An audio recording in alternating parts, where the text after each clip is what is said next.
안녕하세요. 유익한 시간 유익타임스입니다.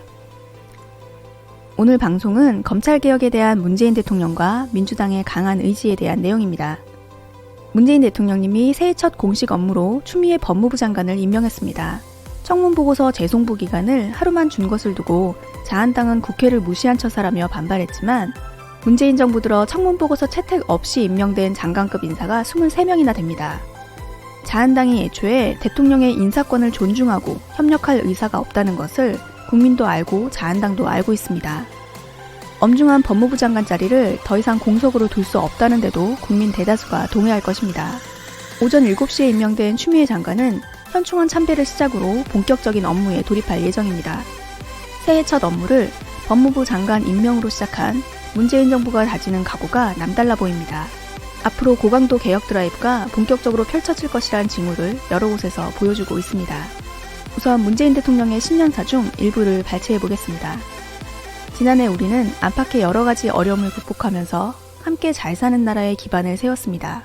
혁신적 포용국가를 향해 성큼 다가가는 한 해였습니다.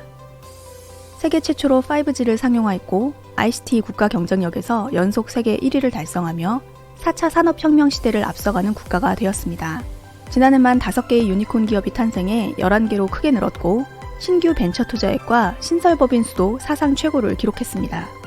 취업자 수는 지난해 11월까지 4개월 연속 30만 명 이상 늘고 상용직과 고용보험 가입자가 꾸준히 증가하여 고용의 양과 질 모두 뚜렷이 개선되었습니다.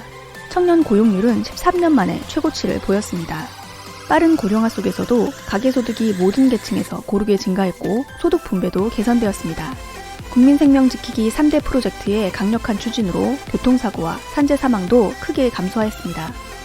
이러한 추세들은 앞으로도 계속될 것이라고 자신합니다. 국정기조의 큰 틀을 바꾸는 일은 매우 힘든 일이지만 반드시 가야 할 길입니다. 국민들께서 불편을 견뎌주신 것에 무엇보다 감사드리며 서로 양보하며 만들어낸 성과라는 것이 매우 자랑스럽습니다. 새해에는 더욱 확실한 변화를 만들어내겠습니다. 권력기관 개혁과 공정사회 개혁이 그 시작입니다. 어떠한 권력기관도 국민 위에 존재할 수 없습니다. 법 앞에 모두가 실제로 평등하고 공정할 때 사회적 신뢰가 형성되고 그 신뢰가 상생과 국민 통합의 기반이 됩니다. 권력기관이 국민의 신뢰를 받을 수 있을 때까지 법적, 제도적 개혁을 멈추지 않겠습니다. 권력기관 스스로 개혁에 앞장서 주길 기대합니다. 저 또한 국민이 선출한 대통령으로서 헌법에 따라 권한을 다하겠습니다.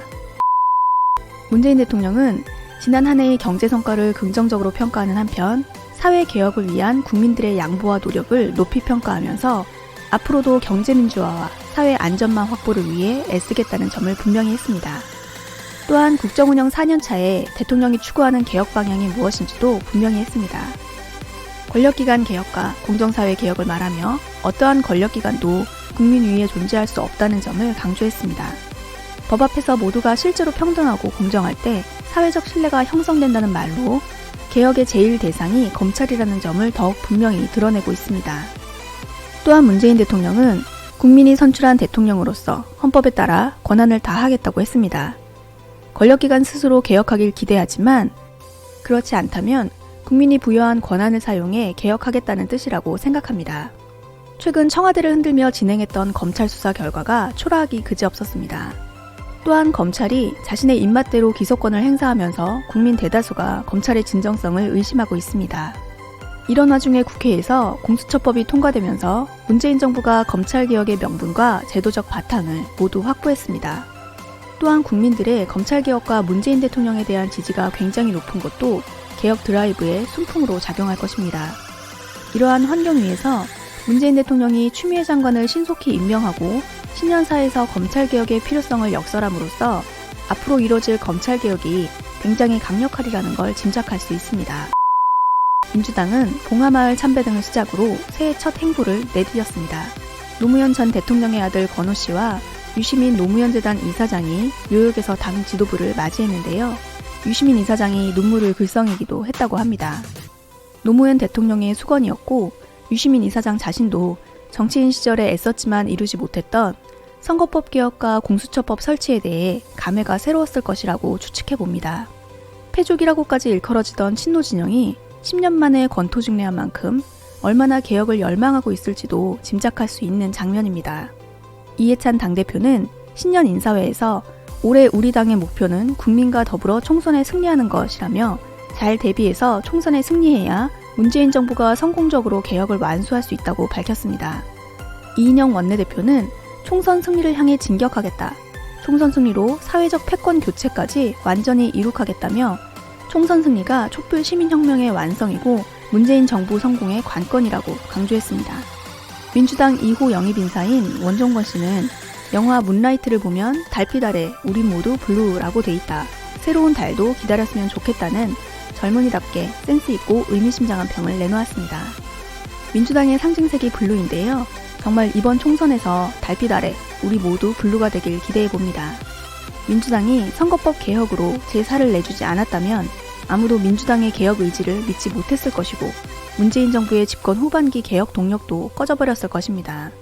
고 노무현 대통령 당시 열린우리당이 국회의 과반수를 차지하고도 내부의 혼란으로 아무런 개혁 성과를 내지 못했던 것은 정말 뼈아픈 일입니다.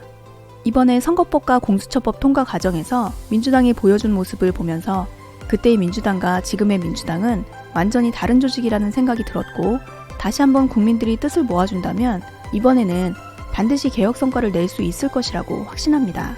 2일 국회에서 열린 정책조정회의에 참석한 조정식 민주당 정책위의장은 7월 공수처가 차질 없이 출범할 수 있도록 후속 조치에 만전을 기하고 검찰 등 권력기관 개혁을 중단 없이 추진하겠다고 밝혔습니다. 집권 여당의 검찰개혁 의지를 다시 한번 밝힌 것입니다. 대통령과 법무부 장관 그리고 집권 여당의 주요 인사들이 검찰개혁에 대한 강한 의지를 드러낸 새해 첫날 검찰이 페트 충돌과 관련해서 한국당 27명, 민주당 10명 등 37명을 기소하며 눈길을 끌고 있습니다.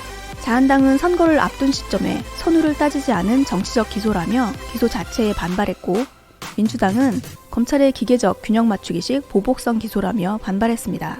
특히 폭행 혐의로 기소된 민주당의 판사 출신 박범계 의원은 기계적이고 형식적인 기소에 강력하게 유감을 표한다며 주먹의 가격이나 멱살잡기 등과 같은 일은 일어나지도 않았다고 밝혔습니다. 또한 검찰이 과연 국회법 규정의 취지를 제대로 이해하고 있는지도 의문이라고 하며 검찰을 강하게 비판했습니다. 검찰개혁에 대한 사회성 필요성과 집권 여당, 문재인 대통령의 강력한 검찰개혁 의지를 검찰 자신도 충분히 의식하고 있는 만큼 검찰의 이번 패스트트랙 기소 방향은 앞으로 검찰개혁이라는 전 국민적 요구에 대해 검찰이 어떤 입장을 취할 것인지에 대한 가늠쇠 역할을 할 것으로 보입니다. 처음 페트 관련 기소 속보가 떴을 때 검찰이 노골적으로 고개 숙이기를 시작하나 생각했었는데 지금까지 나온 내용만 보면 검찰이 끝까지 저항을 할 생각인 것으로 보입니다. 관련해서 자세한 내용은 다음 방송에서 전해드리도록 하겠습니다. 끝까지 들어주셔서 고맙습니다.